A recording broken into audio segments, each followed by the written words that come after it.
Naisip ko lang habang nagkakape. May mga desisyon ka bang ginawa dati na hanggang ngayon, binabalikan pa rin ang isip mo?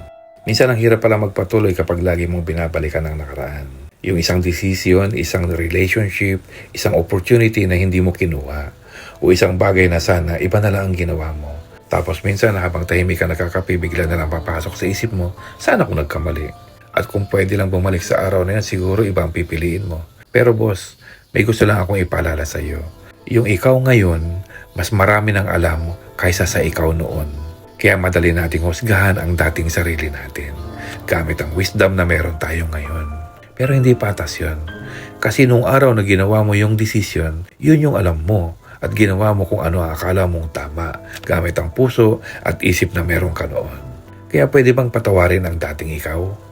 Hindi para kalimutan na nangyari, kundi para hindi na kailangan habang buhay kang parusahan ang isang desisyon na ginawa mo noon.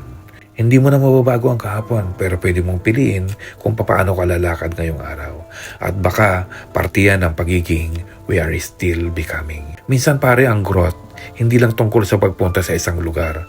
Minsan pagpapaalam, pagpapatawad din sa dating ikaw. Sige bro, hindi mo na mababago ang kahapon, pero pwede mo pa rin piliin ang susunod mong hakbang na nagtitiwala sa Diyos. Kasama kitang maglakad, dahan-dahan lang.